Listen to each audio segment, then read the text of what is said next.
Kryetari i Partisë Demokratike Sali Berisha ka publikuar një tjetër dokument që sipas tij është dërguar nga autoritetet greke tek institucionet shqiptare në muajin gusht dhe që lidhet me gjyqtaren e QKK-s Irena Gjoka. Në dokumentin e lexuar prej tij, Berisha pretendon se gjyqtarja Irena Gjoka është ndaluar në dhjetor të vitit 2002 në pikën kufitare të Kakavijës pasi ka tentuar të hyjë në territorin grek me një vizë të falsifikuar në pasaport. Dokumenti që sipas tij mban numrin e urdhrit 3377 datë 30 qershor 2005 të prokurorisë së shkallës së parë të Athinës përmend se ndaj saj është hapur dosje penale në gusht të vitit 2004 për veprën penale të falsifikimit.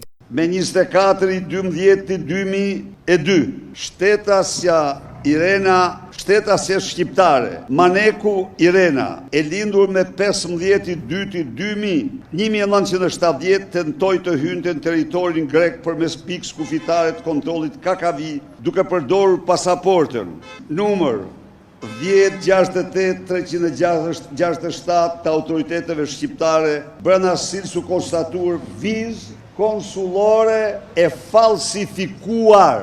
Me 10/8/2004 u formua dosje penale për veprën penale të falsifikimit neni 216 i kodit penal, duke u bazuar në ekspertizën laboratorike të drejtisë hetimeve kriminalistike.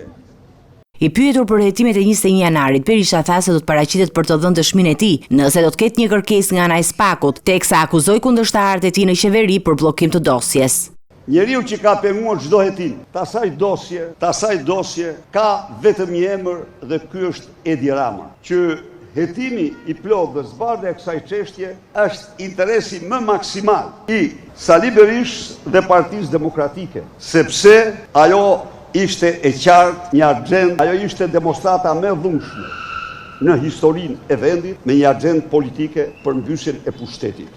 Në çdo fletëthirrje që mund të më bëhet, për çdo gjë edhe unë e kam faktuar këtë, vjekeqen, e kam faktuar këtë, unë jam paraqitur prokurori shumë herë sa më kanë kërkuar, unë e kam ligj paraqitur. Kryedemokrati foli dhe për situatën tensionuar në raportet të Rama Balluku, pas marrjes së kësaj të fundit se të pandehur për çështjen e tunelit të Llogaras.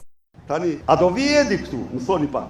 A do vi Edi? Edi Rametlia i tha, nuk jam qurravec i bashkisur, unë të marrë me vete i tha. Dhe në fakt shkrimi i batonit tregon se ajo ka normal me marrë me vete. Sipas Berishës, mbrojtja ligjore nga ana e të motrës së zëvendës kryeministres Belinda Balluku është në konflikt të hapur interesi.